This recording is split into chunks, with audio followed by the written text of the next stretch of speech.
You're watching Leafs Morning Take with host Nick Alberga and former NHLer Jay Rosehill. The show starts now.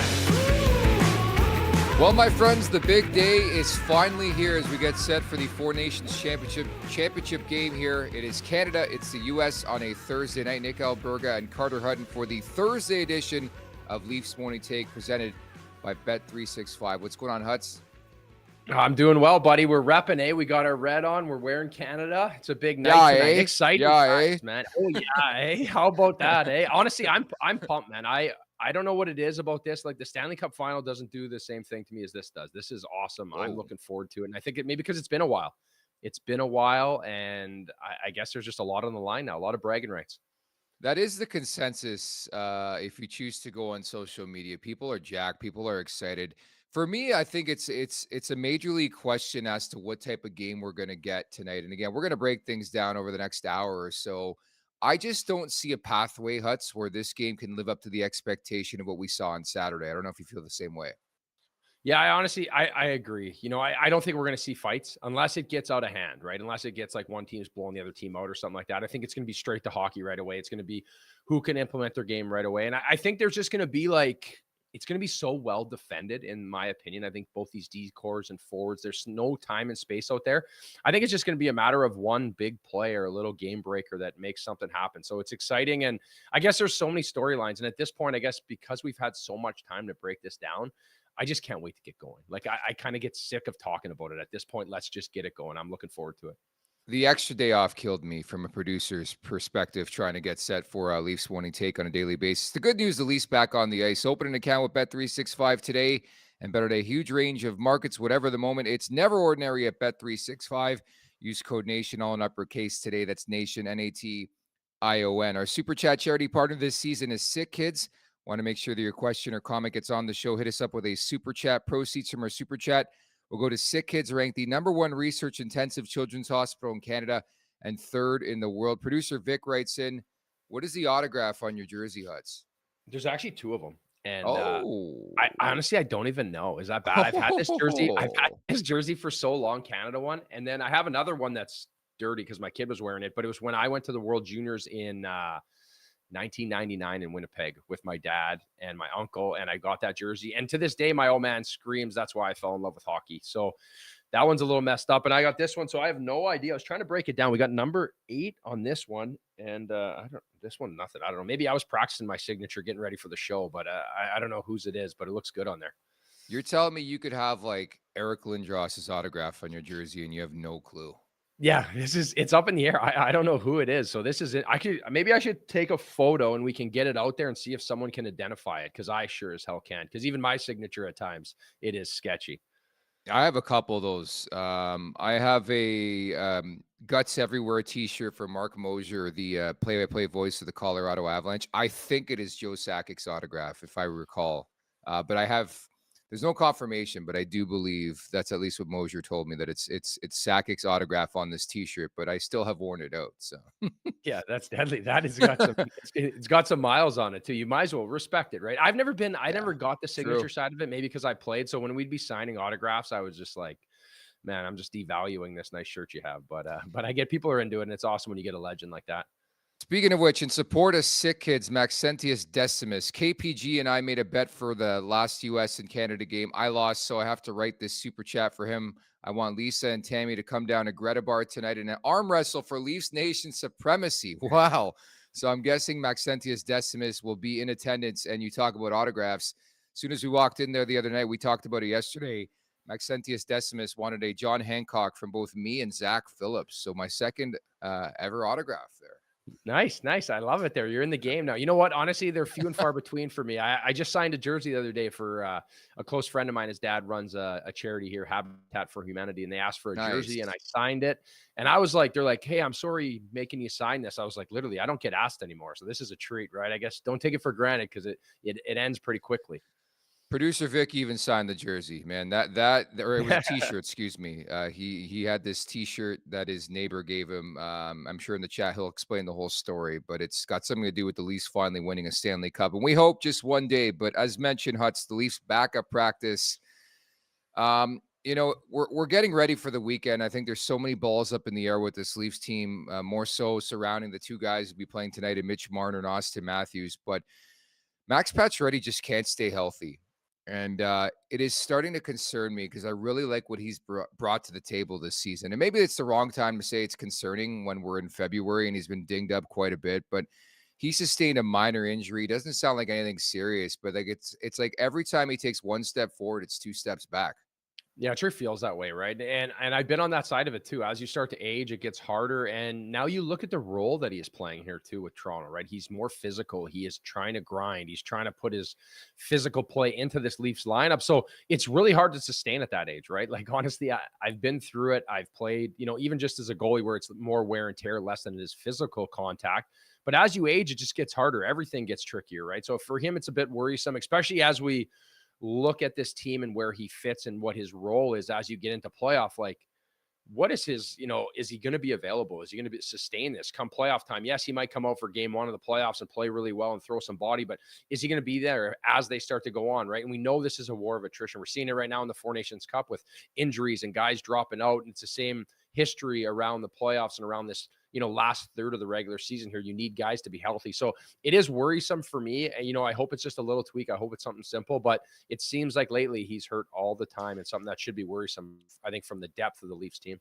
Lisa Grinton writes in, we need patches. It's sort of interesting too, like 2 months ago, I think he had really found his footing in the lineup, and we saw him as a top six player. Now I'm not sold. Like even the way he has played or the lack of production the last little while in between all the injuries, you start to wonder, A, what they pick up at the deadline, and B, where does a veteran like Pacioretty fit in, right? I think the roster gets squeezed this time of year, and I'm genuinely curious to see where he would land on, say, like a game one of the Stanley Cup playoffs. Yeah, it will be interesting too. And obviously health is going to be important in that, right? And one thing about this break that I think is helpful for the players that didn't go to Four Nations is the fact that you've been playing a ton of hockey. So like the structure is there and the systems, and you're gelling as a team very well. And now you get this little break. There's always that like Jekyll and Hyde conversation of like, if we're playing really good and there's a break, is it bad for us? If we're playing bad, it's good for us. You can make that argument all day, but what I always loved as a player is now you've built the team understands what they need to do, and now you have a few days of practice, which is super valuable because you don't get a lot of practice days. And I think this can springboard guys into the season. Anyone who had a little ailment is ready to rock, coming flying out. So as for Pacioretty, it's obviously a bit of a roadblock here, I think, where he's at, and his development's not the right word because he's developed. It's a fact of where he fits in this team and the progression of where they want to go, right? So that's a little worrisome for me, I think, when you talk about Pacioretty and where he fits down the stretch here as they start to play a lot more meaningful hockey. I'll be honest, they actually did something right for once, the NHL and the PA, and actually giving these teams some practice time, which, again, you direly need throughout the season. Like, I, for one, had no idea of the rules. I thought they were just going to come back cold on Saturday, or maybe practice Friday and right back into it. But they started, Tuesday, I think, was the first practice. So you almost get like an entire week of practice. That is gold for Craig Berube, I think, outside of not having your big boys, of course. Yeah, and I think it's kind of one of those you walk before you run, right? I think that first day is just getting your feet underneath you. And we always used to joke around, whether it was in the gym or on the rink, those are like, don't get hurt days. Those are days just to like try not to get hurt because the body's not there. Depending on what each guy did during break, some guys were going down to Cabo and pounding it for 4 days straight. Some guys were hanging out. Everyone has a different element to their game and their lifestyle. But I think for this team, it's super important, right? But the only problem I would see is the fact that you're not really working on your power play or penalty kill because a lot of your big dogs aren't there. But there's a lot of things you can work on structure-wise, 5-on-5. And having that extra time to work with guys is super important, I think, this time of year. In support of Sick Kids, KPG, thank you so much for the super chat. I'm in Boston for this game. Rumor on the streets is Team Canada is calling up GSP to replace Marner. I know a lot of people wanted Tom Wilson in there. Come on. This is Mitch's night. I felt so confident. I went to my Bet365 app and I bet on Mitch Marner to get a point, and I bet on Austin Matthews to get a point. You put those puppies together. Let's do it, man. I love it. I don't think there's much more pressure than on these guys too, right? If you really went through these lineups and you said like, who has the most pressure going in this game? Obviously Hellebuck and the Binnington, the story that we've, beaten down. And I think that's always been the big story of goaltending and lack of in Canada, per se. But other than that, if you're picking a positional player outside of the goaltending. The Leafs players might be the biggest storyline and the impact they've had or lack of, right? I know Mitch scored that goal, but again, I think you made a great point and something that I've kind of piggyback off. It was 3-on-3. It's like the NHL playoffs. You're not going to see 5-on-5. So it'll see if they can carry this over into, the rest of the season. Yeah, that's one of the questions I want to ask James Duthie, who's coming up in about 10 or so. It's like, who's facing more pressure? Is it Austin Matthews or Mitch Marner? And I would wager to think it's Austin Matthews. You are the captain of Team USA, and you have not done much at all. And I think this is a pressure cooker moment. We'll see what these two Leafs guys have in store for this Four Nations final coming up on Thursday night tonight here in Boston.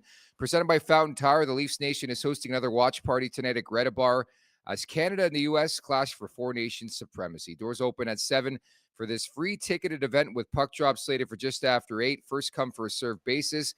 If you need a table reservation, call or text Greta Bar YYZ at 647-490-3080. That's 647-490-3080. Or book online using Open Table, which I did last night. The first ever TLN Nation vacation is just around the corner, Huts.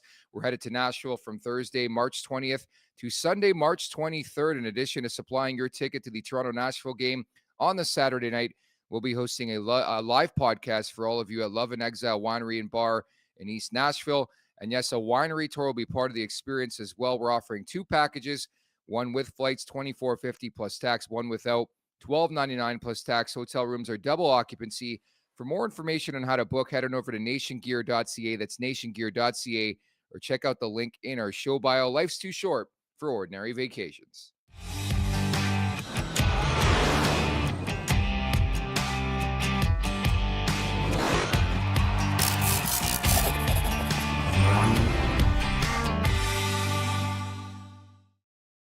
So as mentioned, Huts, not one but 2 colossal guests on today's show. TSN's James Duthie is going to drop by in about 10.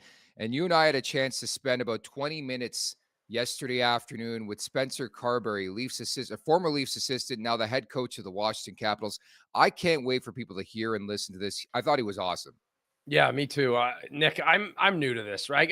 Can I still say that? Like, I'm a couple years in. I don't bank that many hours, right? And I'm working on it, and we're interviewing new people. I'm getting exposed to different things, but that was awesome. Like, honestly, I like just how transparent he was and the detailed answers he gave us. And you really saw how genuine he was as a person too. And I think that's a great interview. And obviously a guy that's had a ton of success, got a big opportunity with Toronto. So it was really great to hear his perspective. And I look forward to everyone kind of catching up on that one. And I'm going to love to hear the feedback we get from that one. Yeah, for sure. At the Leafs Nation 401 here on YouTube, hit that like button, hit that subscribe button. Leafs Morning Take, wherever you find your podcast. Make sure to leave us a 5-star review. And don't forget to visit theleafsnation.com. Think you know hockey? Play Sobeys My NHL Picks weekly for the chance to win big prizes like a trip for 4 to this year's Stanley Cup Final. Can you believe that? A new slate of games opens every Thursday, which is today, from now until the end of the regular season. So download the Sobeys app and start playing today for your chance to win. Just before coming on here, I set my picks, my 5 picks for the week. Among them, all you got to do is pick sides. I like Toronto over Chicago on Sunday. Yeah, well, I hope so too. The boys coming out of the chute quick after this break, and obviously 3 guys in the tournament. I think Toronto's going to keep going where they left off. And what I really like to see here is that little break for Stolarz, right? He gets a game. Now he gets a little bit of time to find his matchup. And I feel like as they start to move forward here, Wool's been playing great. Stolarz is going to keep going. And I just love this dynamic.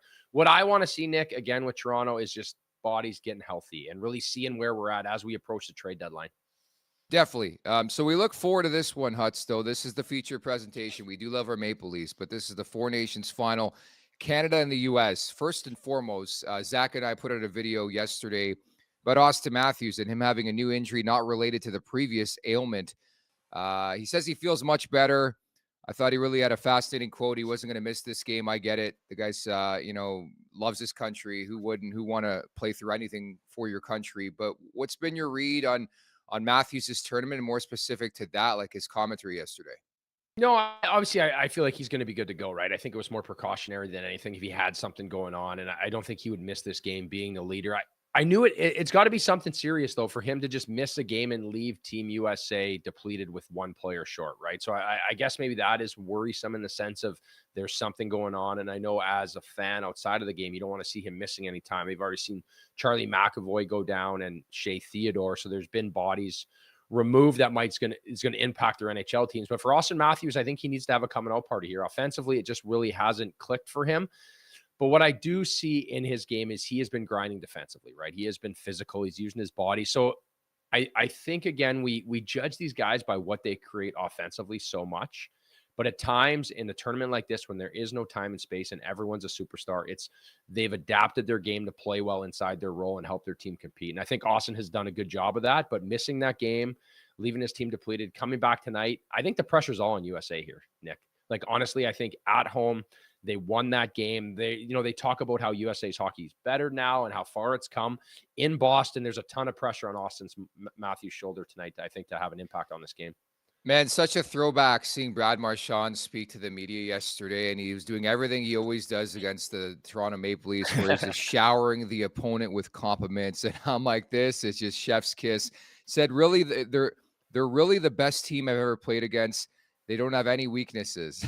he knows exactly what he's doing. And I for one think Brad Marchand is ready to pop off for a variety of reasons. Among them, this game is at the TD Garden, his home barn in Boston.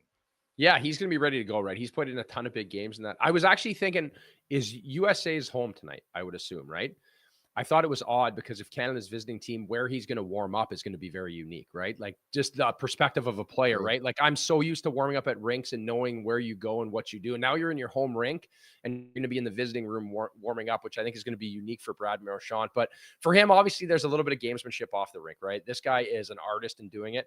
And what I really love about Brad Marchand, I feel like over the last few years now, he's really won people over with his personality and his branding and how he jokes around and how he's so open. And I've seen some of the interviews he's done, throughout this Four Nations Cup, and he's been awesome. He's been hilarious, humorous. You look at some of those interviews he's done on TNT with Biz that hit off very well. But I think tonight, this is a big boy game, and Brad Marchand is a big game player. So I look forward to him having an impact. And we look back on the last World Cup, him scoring a humongous goal in that to help them beat, Team Europe, right? I think that's what we labeled them as. So I think it's going to be awesome. I was at that tournament, actually doing some work for NHL Network Radio. We did a show from the concourse level, and that tournament picked up steam, but it wasn't played to the level of this Four Nations face-off, which has been tremendous. But the thing that gets me is I still don't know the rules, and it's the final day of the tournament where I see the tweet from Frank Saravelli yesterday that Brett Pesce and Tage Thompson were invited to travel to Boston. I don't know. It gets back to the whole Thomas Harley conversation when Theodore goes down, but we're almost at a point where it's like an open invite, like who's ready, who could show up for this game, then you're in the lineup kind of. Yeah. I honestly, I would rather do next man up like that if someone gets hurt, right, than seeing a depleted lineup. But I do believe it's I feel like USA has a bit of amnesia, right? We talk about them losing Charlie McAvoy. Now I've seen some interest in being USA's hurt now, the finals kind of tainted. We look back to that Saturday night, Cale Makar's out of the lineup. That is a humongous loss, arguably the best defenseman in the tournament. I think the best defenseman in the tournament. And then the fact of the matter is people quickly forget that Shea Theodore dropped out in the first game, right? So these are guys that have impact. So just like USA, Canada's fighting off injuries. And I'm quick to come to their defense, but in the same sense, I would rather see the best of the best. Whoever you have to bring in to make it happen. Yes, I know it's a little spotty the way the rules have landed, but again, for Tage Thompson and for Pesce, these guys didn't want to be the third or fourth player just practicing when they can get a break. So at this point, you want to make sure that they can just ice teams that are going to give us the best product on the ice. Yeah, at that rate, I mean, might as well just call Logan Thompson, right? That's just the feel it had going into this game. We're taking nothing away from Jordan Binnington. By the way, what's the over-under on the amount of times we hear that Binnington played a Game 7 in Boston on the broadcast tonight? Well, I had NHL radio on this morning, and I heard it numerous times, right? I guess it is the backstory of, his success and the storyline that is at TD Garden, but we're going to hear a lot of it, Nick. And I'm all for it, though, because I'm a big backer of Binnington here in this coin flip game. Hey, Gord Stellick was all over it. I love that. The following interview is brought to you by Charm Diamond Centers. Get custom ring built and delivered in less than 4 weeks with the Charm Masterpiece program and an unbeatable pricing policy. Charm Diamond Centers is proudly Canadian owned and operated since 1972 with more than 85 locations across the country through Charm and their sister brands. For more information, go to charmdiamondcenters.com as you bring in guest one of two on today's show, none other than TSN's James Duthie. JD, what's going on, buddy? How are you? I'm good, boys. How you doing? Doing well. Feeling great. Buzzing. How excited are you for this one today? Yeah, very. I'm a little, as you can see, I'm home, which is long story, but I wish I was in the building. We were there in Montreal. We had some logistical issues, and it's the stuff will bore your listeners, but it's harder for us to get up on television fast when we're not the rights holder in another building. It just takes us a while because we have to wait till the building clears out and such. So we decided to do it from studio, and this is the first big Canada USA game I've missed in person in a while, but I'm super pumped to watch it. Rightfully so, Duff. Honestly, I feel like they set the table so well Saturday night in Montreal, and obviously the animosity and the build-up, the Tkachuk brothers, been so much story. What's your read on this game tonight? Like, what's your feeling going into, where you sit with this Canada-USA rivalry? Well, Carter, I mean, first of all, I'm the single worst predictor in the history of the world, so please take nothing into what I say. I feel Canada, and I just think the biggest change, first of all, from years of doing the World Juniors and Olympics and so on and so forth, this is a non-scientific thing, but it's really hard. It's not like, it's no different than football where you have two really good teams and it's hard to beat the same team twice over a short span. And we've seen that in the World Juniors where sometimes these two teams would play, or back in the day, Canada would play Russia in the round robin, and then it's hard to beat them again in the gold medal game. I think that's the case here when you have two incredibly even teams. I also think the Makar-McAvoy switch up from the game last Saturday night, where McAvoy was massive in that game. I'd never seen anybody put Connor McDavid on his ass 3 times in one game. To lose McAvoy and then for Canada to gain Makar, to me, is a substantial shift Canada's way. So, but I mean, look, it's probably going to be a tight game. It's going to come down to a break, or if somebody lets in a bad goal, or it's going to be spectacular. But I think Canada's going to win. Do you expect the same type of fireworks that we saw on Saturday? Like, that's a big question a lot of people are asking right now. No, but I didn't expect it on Saturday either. And maybe that was me underestimating the Tkachuks. And I think it made a lot of sense Saturday in a game that wasn't, a game 7 do or die type of game. And when these two nations hadn't faced each other best on best for so long, and it's just so much tension and the anthems and everything else, it made some sense that was going to happen, especially from a Tkachuk mindset perspective. I don't think it will happen here. I just, first of all, both Tkachuks are banged up. I just think the focus here is going to be winning. Nobody wants to take some early instigator if that happens to be given. I don't think it'll happen, but I've been wrong many a time. With all that being said, obviously USA hockey's in a good place. Canada's hockey's in a good place. You can make the argument back and forth. Who needs this game more? Do you think it is USA to like put their stamp on that their game has come so far, or is it still Canada's game to, lose here tonight? I think 100% the Americans. And, maybe look, everyone in Canada is nervous and it's our game and it's heightened because of the political situation. But I mean, look, the Americans haven't won one of these since 1996. And I think if Canada loses, well, it's just, there's another chance in the Olympics a year later, which is the same for the Americans. But I just think on home ice, after already beating Canada in really the first tournament ever, I think, between the Canadians and the US, maybe not World Juniors, but at the senior level, where you could argue that the Americans have a slightly deeper roster. I think it's all on the Americans. And like I said, it would be crushing for Canada to lose this, but again, Olympics a year from now, Canada wins again, they can say we always win the ones that matter, right? So yes, we lost a little 4-team tournament that replaced the All-Star game. And by the way, I feel like it's more than that. I'm not trying to diminish it in advance and make Canadian excuses or anything, but I think it's bigger for the Americans for sure. I love narratives and storylines, and obviously we're a Leafs podcast. Mitch Marner and Austin Matthews. Is this a sneaky big game for both these guys, considering what's on the line and also where they're at in Boston at the TD Garden? Yeah, I mean, I don't think it'll end up defining them. That'll be the playoffs in the Leafs uniforms this year. But I think it's a big game for Matthews, who, if you were going to ask me like who my eyes are on this tournament on the American side, I'd say Matthews and Jack Hughes, who've had moments in this tournament, but really haven't done anything defining in it so far. And so I think there's a lot of heat on Austin for that. Mitch, I don't think as much, because he doesn't have to do as much for Canada. Has that big game winner against Sweden in the first game.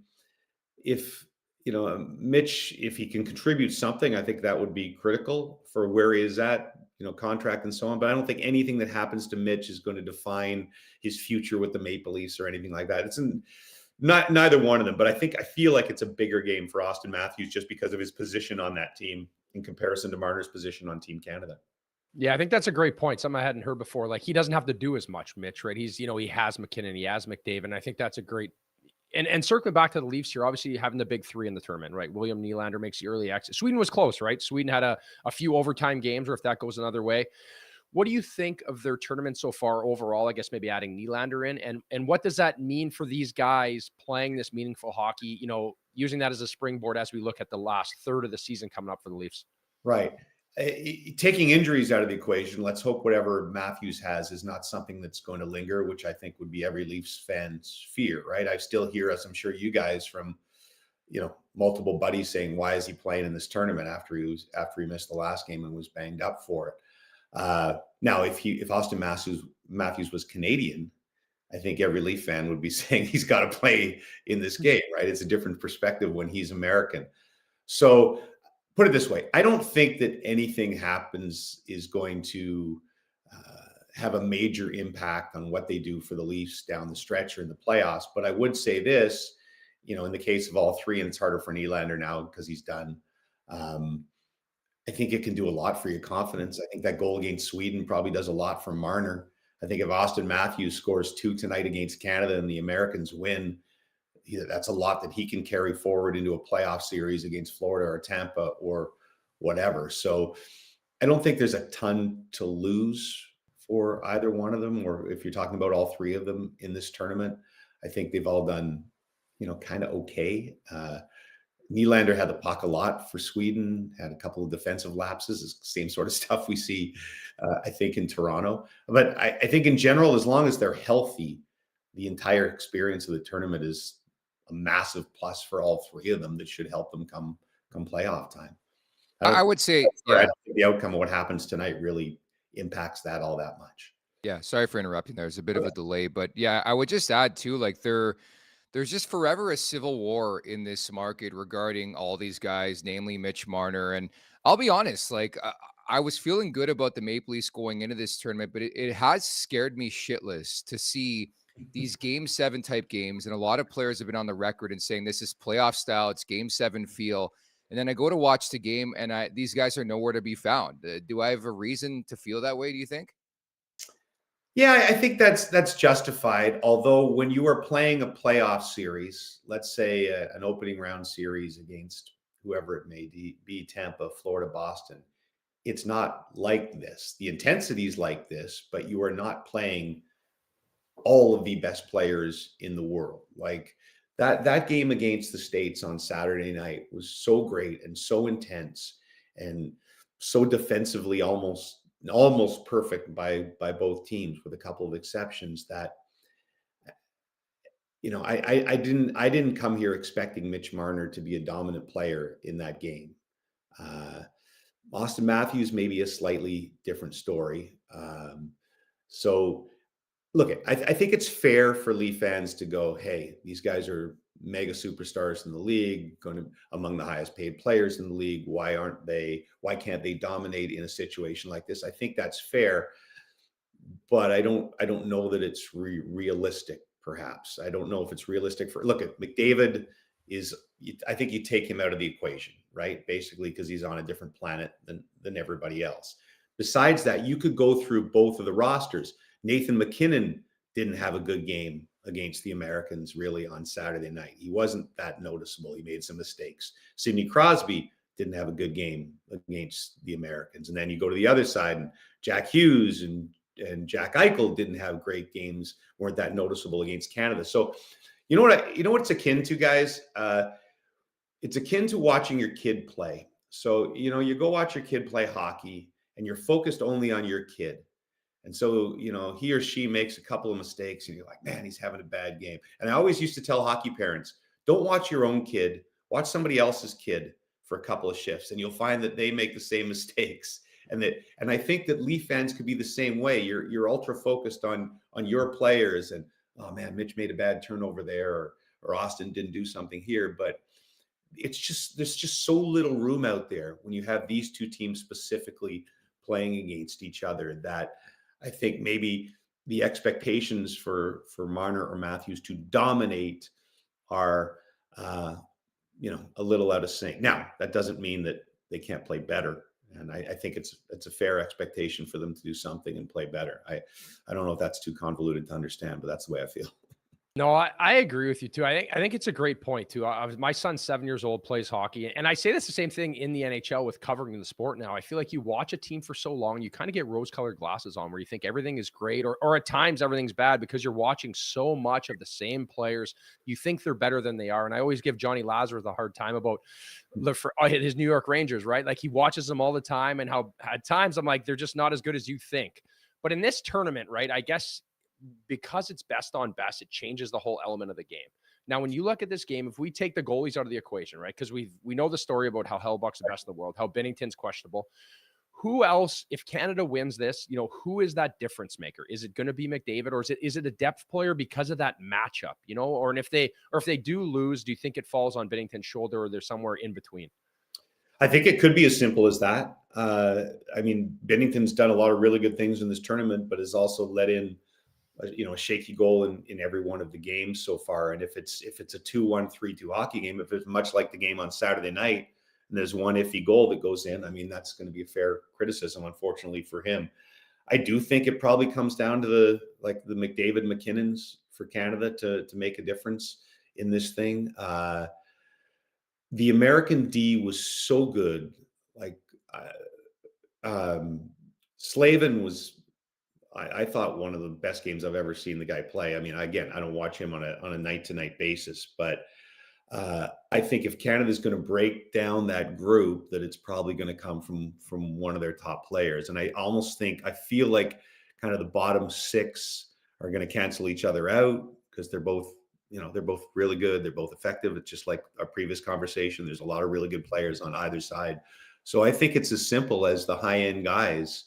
Does Austin Matthews or Jack Eichel do something spectacular for the Americans, or does the McDavid, McKinnon, Crosby? It's the most captain obvious statement, but I think when you get to a big game like this, that's usually what happens. Look at 2010, right?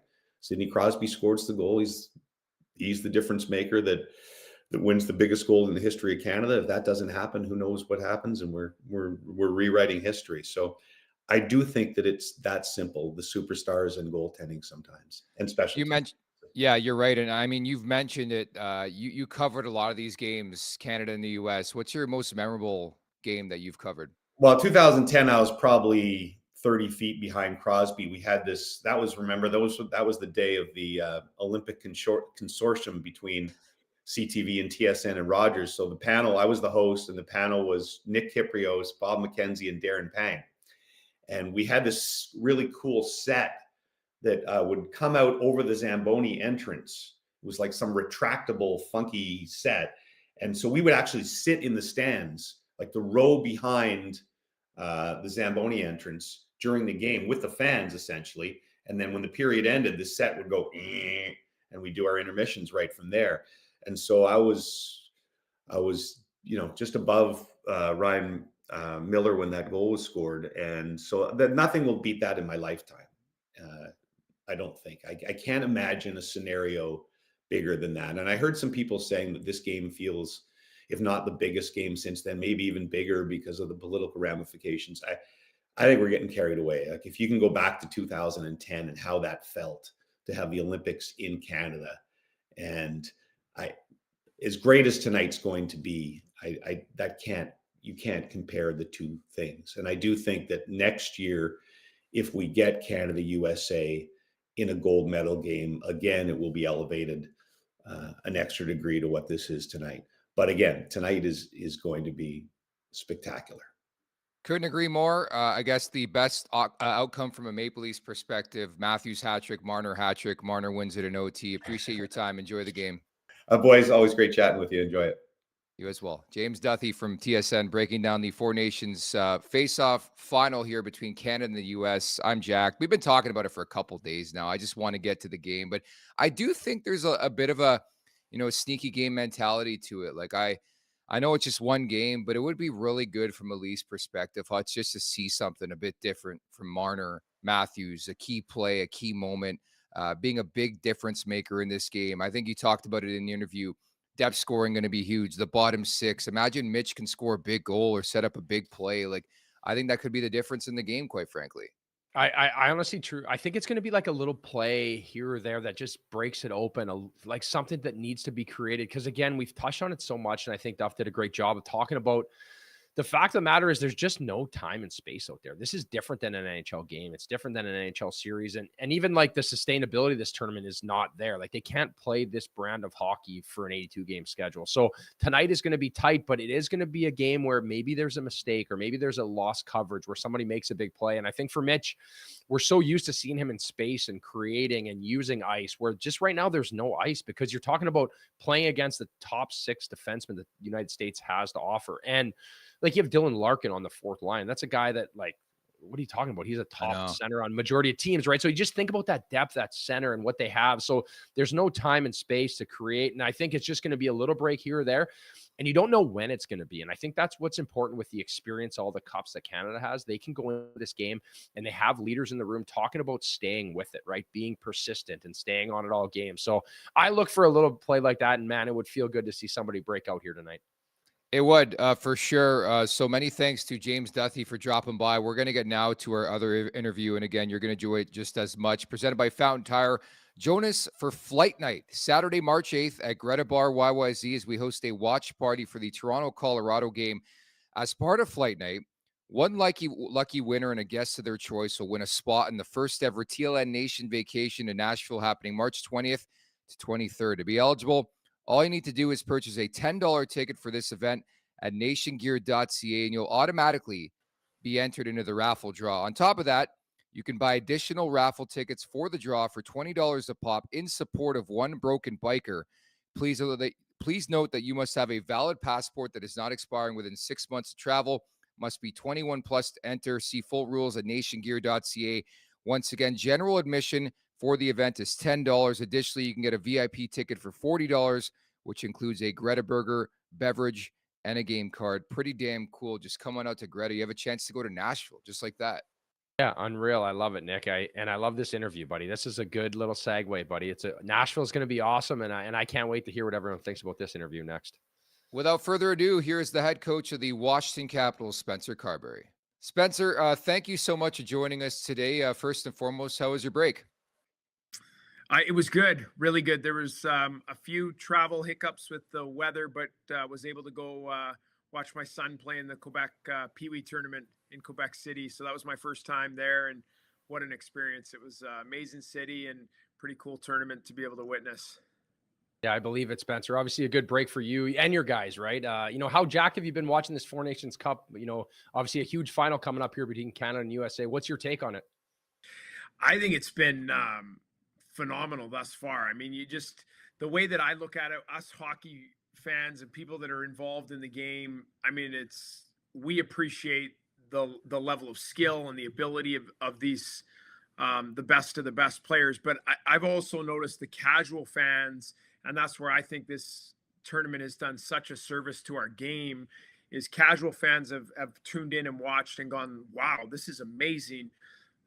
Not only the competitiveness of the tournament, but also just the skill, ability, speed of the games and what's gone on. And so it's been fantastic for our sport. And as we move forward and have more of these best on best, i.e. the Olympics, next year, it's only going to help the game of hockey as a whole.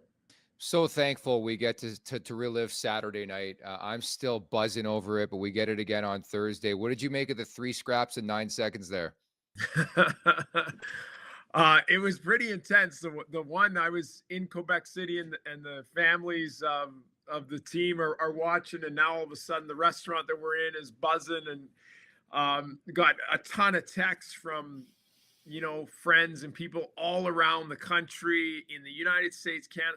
So I think it was just you could feel the passion, the energy from watching it from afar on TV, and the competitiveness, and what a impressive game. And just I think it just speaks to our sport and the players in it, of how much they care. When you represent your country, it is, you lay it on the line, and it's the ultimate. You're playing for your family, your buddies back home, and it means so much to hockey players to represent their country. And so that was on full display on Saturday night. Yes, it was, Spencer. And obviously a guy like me, I'm on the other side of it now, right? I've retired. The pads are put away. And so now I've been dissecting Team Canada goaltending, Hellebuck, and everything that's gone on. But for you guys, Logan Thompson, like how incredible he's been this year for you. There was always question marks, him coming over to Vegas. He's been so good. Do you think a guy like that deserves more credit on the international stage? Obviously, I know he's, still a little green. He's building his resume, but what's your take of Logan Thompson so far this year and what he's done in his body of work?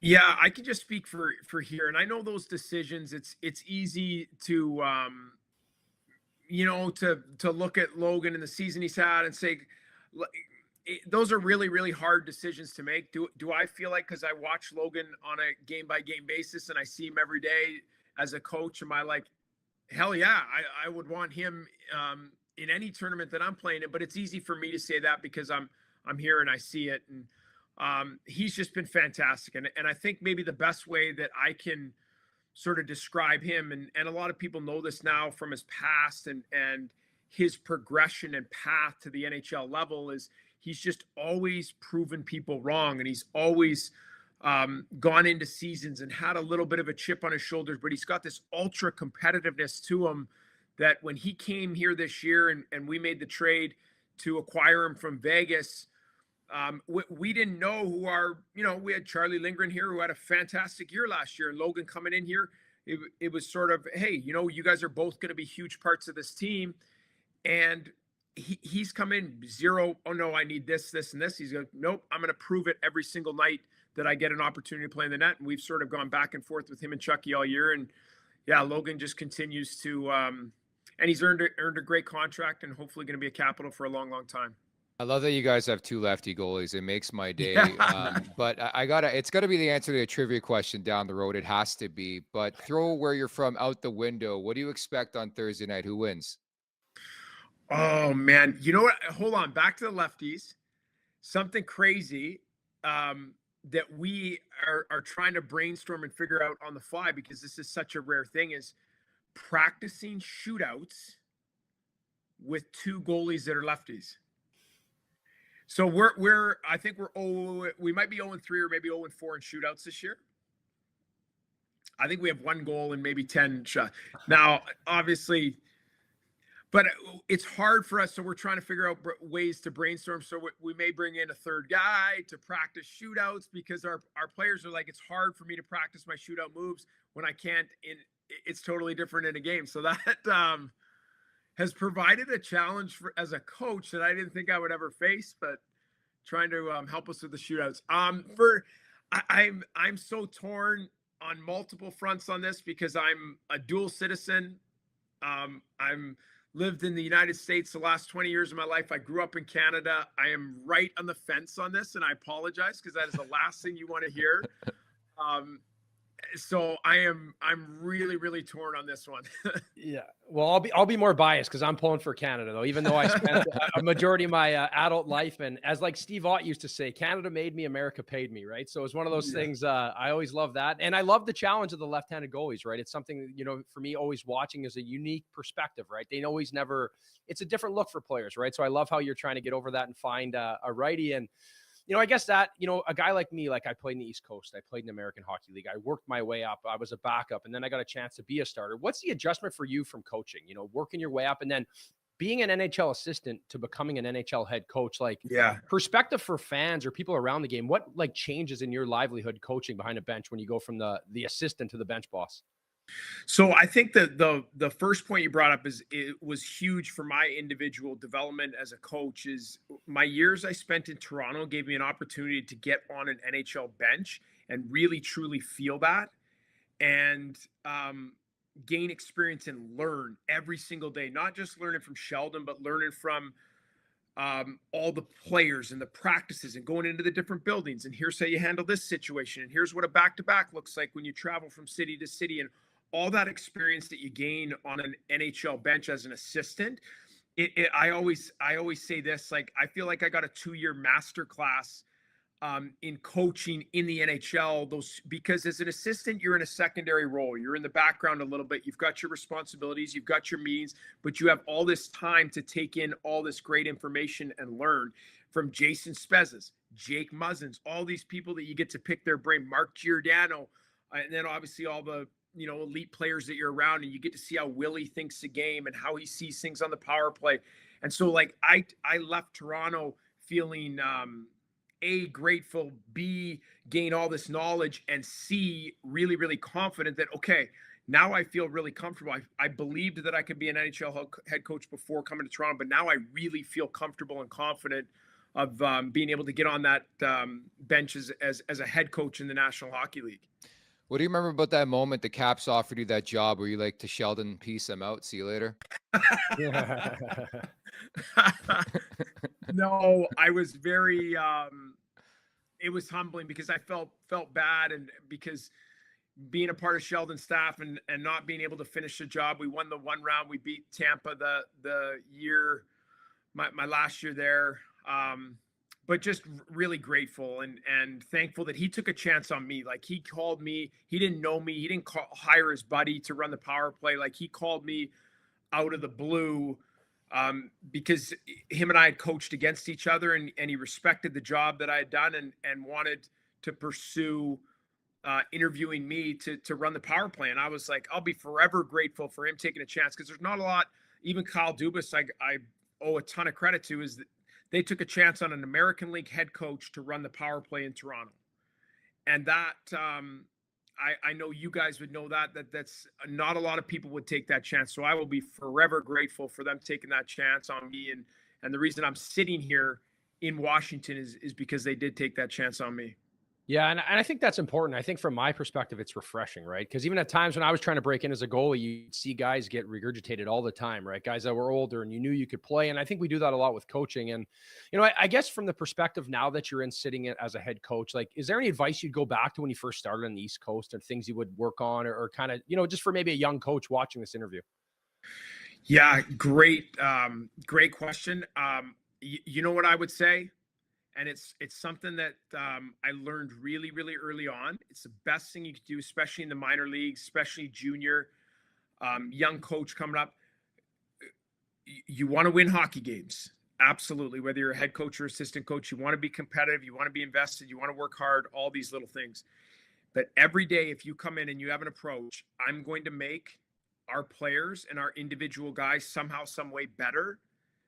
I believe that eventually good things will happen for you. So develop, make players better. And so that comes in tons of different forms, ways, on ice, off ice, connecting with them on an emotional level, finding out what works best. But if you can consistently make players better, you will, people want, whether it's the AHL, ECHL, major, junior, if you can find ways to develop players and make individual players better on a daily basis, I believe you'll have success in this business. In a few short minutes, I could tell why you're kicking ass this year. Great communicator, Yeah. great at breaking things down. But how do you stay grounded through all this? Like, I mean, I don't need to tell you what's going on this year between Ovi's chase, the job you're doing behind the bench, the President's Trophy. Like, you guys are legit, very good team this year. How do you stay grounded through all this? Because I rode on a bus from 14 hours from Kalamazoo, Michigan to Charleston, South Carolina. And I will never forget that. And I try to Yeah, every day, like no matter, and this is just the way that I've always approached things, whether it was in the East Coast League, it's just a day by day approach and very, very short term focus. And don't, like we're having success, and I'm so proud of our guys and happy for them. And we've put ourselves in a really good situation. And what he's been able to do this year, and Dylan Strome and Logan Thompson, all the individual accolades, I love it, and celebrate it a lot. But for me, it's the next thing. Okay, how are we going to beat Pitt on Saturday afternoon, and how can I help our guys get ready for that game, and how can I make them a little bit better, and trying to stay in the moment as much as I can. That's how I've always done it since starting way back in 2010 down in South Carolina. Yeah, Spencer, it's like anything, right? It didn't happen overnight, right? You learn from it, you compartmentalize it, and it's impressive what you've done so far. And just a little stat for you: in 6 games, 9 goals against. That's how many goals Ovi had on me in 6 games. So I just wanted to make sure you passed that along, a little thank you, or maybe something to Ovi. He used to always give me a hard time, but obviously what a legend, right? He victimized me. He's had a hat trick against me. He's done it so many times. What's it like coaching Alex Ovechkin, right? This is a guy, he's a legend. He's been around for so long. Is it a different animal, or what's it like being around Ovechkin all the time? Yeah, he's like none other. He is truly like none other. And I'll tell you a quick story, and you would probably know this too, because Ilya Samsonov came to us in Toronto. And so I had a relationship. I coached him in the minors when he first came over from the KHL. I coached him in Hershey in the AHL. He was part of Washington. And I go, Sammy, in Toronto, I go, what is it about? So now you spent a few years in the big leagues in Washington, here in Toronto. What is it about shot that's different? And he had this great explanation. He goes, he used Shea Weber, actually. He goes, Shea Weber, hit, hurt. Oh, hurt. He goes, Ovi, it not hurt. He goes, it moves on me. And it's got this, like, the best description of it that I've heard is it's like someone that's got a fastball, like 2 guys have a fastball at 95, but one has some like extra kick and extra movement on it. And that's like shot is it catches goalies. They think it's coming and it goes underneath their glove, and they go, I thought I had that. Like, how did that just get through me? So that's kind of like his shooting. But back to him as a player, like, I think that the best thing, and I keep trying to say this because now being around him, I truly feel it. Like, this guy, he wants to win so badly, and he knows scoring is his way that he can help us win. And so he wants to get out there. He wants to be the guy. He's so hungry to, like, everyone sees the scoring part. He absolutely is, but because he's so desperate to win. And that's what I think when it's all said and done, that's what keeps motivating him to do the things he's doing at 39. It's just remarkable what he's continued to score at this clip at 39. It's just, you can't even wrap your head around it. It does not make sense. And it must be pretty cool on that note to have been able to coach both Alex Ovechkin and Austin Matthews, right? Yeah. And I learned, yeah, because Austin, very similar in his shot, and his is different, right? Like O's is the big one-timer a lot of the times, but Austin's is that pull and release that when you're around it, you see it, and you're like, whoa, did he just snap that off? And it just gets up and like, so yeah, being around him, and then you see the greatness of these guys, which is I always appreciate, because you can learn so many things from them. Is now you ask him little questions about Austin, about when he attacks, like how he sees a defenseman's triangle, what he's looking for when he looks at the goaltender. Is he looking for a hole? Is he just trying to hit the net? And they give you all these little nuggets that are like, wow, that's amazing that you think about that, and that's how they see the game. Yeah, very, very fortunate and blessed to be able to work some of the best to ever play. And Mitch, another one that just sees the game at a different level. Yeah, really, really blessed. Yeah, I found that too. Like, even when I like doing goalie practice, right? You get out early, and the best players always had a unique way, or they wanted to know your perspective of how you saw the game, and they could find it in a certain sense. And I guess for me, like, obviously I ended in Toronto. You were there. It was kind of just a little victory lap. I got picked up as an injury contract, and I had played in big markets. I had been the guy, but not like Toronto. What was it like day to day with Toronto media? I know it's a tough one, but like, For fans, I guess we understand the bubble, but it's hard to see right there. Yeah, Nick on the other side, there, the media. But what was it like day to day dealing with that pressure? Is it something again that you would just compartmentalize and manage the best you could? For me, it was easy as an assistant coach because the Leafs have that rule that no one is allowed to talk to the media other than the head coach, players, general manager. But I witnessed exactly what you're talking about, the amount of preparation that Sheldon had to go through every single game, because the best thing I could say, the media in Toronto, and please don't take this out of context, but they're so smart. They know the game. So anything you do as a coach inside a game, any look you give, any double shift you do, take a shift away, they know exactly what went on and they're going to ask you about it. And it puts you as a head coach in some uncomfortable situations where you got to answer a question. Why did Willie miss that shift? Or why did Mitch, what happened here? You took him off on the power play 10 seconds in. So there's a lot that goes into it. You just have to spend more time being very thorough and thoughtful in your responses. And I saw that firsthand. And I learned a lot from Steve Keogh and Sheldon in their approach and how they, okay, here's the messaging. Here's what you may be asked, this, and this. So that was, and then the players, it's a lot, and it's good though, because I always appreciate it, and I think the right players and the guys there do is it tells you they care. People care, and people want to hear what you have to say. So when you go to Florida and play the Panthers, and there's 5,000 fans chanting "Go Leafs, go!" Like this is why you answer the questions. This is why you're going to be pressed sometimes when you're in a slump. But that pressure is because people care and they want to see you succeed. And I find the best players like Austin's, those guys there are prime examples of it. Is they put so much pressure on themselves, the outside media. And I always took this when they'd write articles about the power play. I would read and I go, I absolutely agree. I think the same thing. Like we've been terrible the last 3 games and it's got to get better. And so I know that, and I'm putting as much pressure on anybody. So I never took that offensively. I said, yeah, you're calling a spade, or if you're not, I'm like, I still am worried about my process and making sure that we get on the same page as a power play and continue to do good things or get things back on track. I'm happy we could bury the hatchet because I've talked about the power play a couple of times, even when you were the coach there in Toronto. So my apologies. I made a pact earlier this year. I'm not talking about it anymore. The power play has been a big struggle, and I can't lay it on Mark Savard either. But we'll leave you with this. Do you have a favorite memory from your time in Toronto? John Tavares' goal. Yeah, so sick. Yeah. The elation like that was not manufactured. Like the relief to beat that team in their building, Tampa, who's such a phenomenal team, losing to them the previous year. After that game, to sit, we as coaches got to have a moment back at the hotel of just us bench coaches together to just go, wow, we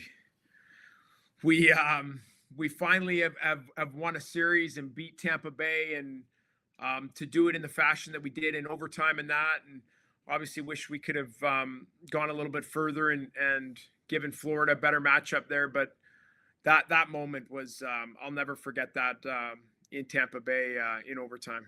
Leafs Caps conference final. Let's do this, Spencer. Thank you so much for your time today, man. This was so much fun. Appreciate it. Anytime. Thank you, guys. We leave and come back in quick? Oh, no, we got back. All right, there you have it. There's Spencer Carbery, now the head coach of the Washington Capitals, but former Leafs assistant. That was a lot of fun, Huts. Yeah, it was awesome. I think just getting him on and just how genuine he was with his answers and getting some insight to his time in Toronto and the players he's dealt with, and now moved on to, I think, humble too, right? He's done so well in Washington, so it's been fun to see, Nick.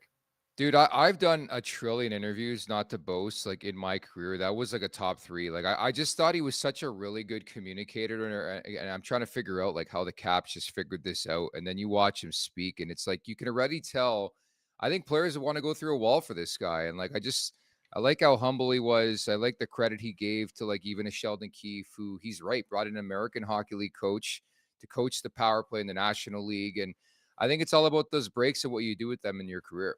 Yeah, I do, and I think it's important, right? You know what I do love? The fact of the matter is Washington went out and they got a new head coach. Instead of just Yeah. we see it so many times, we just reuse the same guys. They have no relationship with the players, and I think that's important. A little point for me that he touched on is getting to know players on a personal level is so important, especially nowadays, right? I think players have changed, the game has changed, and I think Spencer Carbery has his pulse right on that, especially with the Caps. So appreciate that. Hit that like button, hit that subscribe button if you appreciated that interview. Much more to come as the season goes on here at Leafs Morning Take. The Daily Faceoff Trade Deadline special is coming your way on Friday, March 7th from 11 a.m. to 3:30 p.m. Eastern Time. Hutz will be on that broadcast exclusively on the Daily Faceoff YouTube channel. Instant reaction, expert analysis, special guests. Whatever happens, the DFO crew will have you covered on deadline day, March 7th. 11 a.m. Eastern Time, Daily Faceoff YouTube channel. Maybe I'll get traded on that day, Hutz. Yeah, I wonder if we could move you. Like, where would we move you to? Like the Coming in Hot, like the Sens podcast? Like, how would, or would you have to move like total like networks? You know what I mean? Like, where is your movement, your trade? Like, do you have anyone on your trade blocks? You know what I mean? You can't get moved to. No. Off the top of my head, I don't think I have a no trade clause, but I would like to stay at Leafs Nation. I'll say that. I don't know if I could handle doing a Senators show on a daily basis. Maybe they trade me to Oilers Nation or something like that. Yeah, I don't know. That's a lot too, though. I won't want to see you go because I like seeing you over your little shoulder there. My headshot of my Leafs that photoshopped AI me in the Leafs jersey because I never did a headshot. That's from Arizona. No wonder I looked chubby in that. I was enjoying too much. It's true though, too much folks. This is a one of one Carter Hutton in my background. Him with like a Leafs jersey that was photoshopped on. I don't know where I found it, but I had to have something that had you in like a Leafs jersey. So happy to figure that out. It's time for the last call, brought to you by Bet365. Open an account with Bet365 today and bet on a huge range of markets, whatever the moment. It's never ordinary at Bet365. Use code NATION, all in uppercase today. That's NATION, NATION. Variety of routes you can go with this game. I think maybe it's biased. I don't care. I like Canada to win this hockey game. I think it's going to be low scoring. And give me Crosby, tournament MVP, Sidney Crosby. Ooh, I like that. Yeah, I just did my bit for Daily Faceoff starting goalies. I took the under and I took Team Canada. Again, I'm totally biased as well. But you know who I look to be a dramatic player here and a big impact is Nathan MacKinnon. I think the way he played Saturday night, and there's a guy that when he gets pissed off, he knows how to control it. And I think he comes out absolutely flying this game. So I would take MacKinnon the anytime goal here tonight. What would the odds be on this one? WeCF Baby writes in, Marner and Matthews square off center ice. Yeah, that'd be a very, very low, but that'd be something to see. That's for sure. Yeah, maybe like a figure skating duet, but I don't think there's going to be some gloves drawn on that. I don't expect a fight tonight, do you? No, I don't. The only way I could possibly see a fight is if like a game gets out of hand. Like maybe one team's running away with it 4-1, 5-1 or something, and someone does something stupid. But honestly, I think they got that out of their system. Tonight, it's too costly to take a penalty or do something stupid that could cost your team the game. This K writes in plus 5,000. I concur with you on that front, this K. But regardless, we are so jacked. We're so pumped. Again, this is a big moment for the Toronto Maple Leafs players. Like not to dramatize it and make it bigger than it is and exaggerate, but hey, this is your platform. Like everybody's watching. We saw the numbers from Saturday night. Go out there and do something, Marner. Go out there and do something, Matthews. Like I think there's more pressure on Matthews. You are the captain of Team USA, and you've been a secondary type player. It's time to step the fuck up, man. I just, there's no other way to say it. And looking forward to this one tonight. Great job today, bud. Thanks for having me on. I'm excited. This is like brings me back to I'm like nostalgic. Makes me feel like a kid. Looking forward to this one tonight. So I'm thoroughly going to enjoy it, Nick. Man, it's funny the memory I have just to wrap, thinking back to what was it, 02, Salt Lake City, being in elementary school. My teacher was the best and the school was the best. And I think a lot of schools across the country were the same way. We all went to the gym and watched some of these games. What was it, 02? It was Salt Lake City, right? Yeah. 02, I think, was Salt Lake City. I don't know. I'm too old now to remember the dates, but I remember doing that too. Yeah. I remember doing school watches and stuff like that. And that's why I think this game has so much value too. Quickly, just because it's been a long time since we've seen it to have something so meaningful. Oh, dude, it was like the best moment of my life. You just watch with your buddies in the gym and you're celebrating and you're cheering. And it's like, I want to get back to that level. I'm so happy, so proud to be Canadian. This is a big fucking moment. Win this game, boys. So thank you to our guests today, James Duthie and Spencer Carbery. Should note, just to wrap, Jay Rosehill back in the mix tomorrow. First time ever on this show, Daryl Sittler coming up tomorrow. Deadly. An interview I've been looking forward to doing for a long, long time. Zach Phillips writes in, by the way, 5-2 Canada. I like that. That happened in Salt Lake City as well. The Geo Sakic game. Bob Cole on the mic. Here we go, baby. I'm with you, Zachy. Let's go. I'm all for Canada here tonight, and enjoy Sittler tomorrow. And Rosie, good breakdown tomorrow. I'm looking forward tonight. Everyone enjoy it. As Philip says, now we go. At the Leafs Nation 401 on YouTube. Hit that like button. Hit that subscribe button. Leafs Morning Take wherever you find your podcast. Make sure to leave us a 5-star review. Don't forget as well to visit theleafsnation.com. Thank you to producer Vic. For Carter Hutton, I'm Nick Alberga. We'll talk tomorrow. Win or loss. Take care. Make sure to check out more of our content right here on the Leafs Nation YouTube page. We got long-form interviews. We got clips. We got epic rants by Jay Roseau. We simply have it all. And don't forget, you can find out much more at theleafsnation.com. Thanks so much for watching.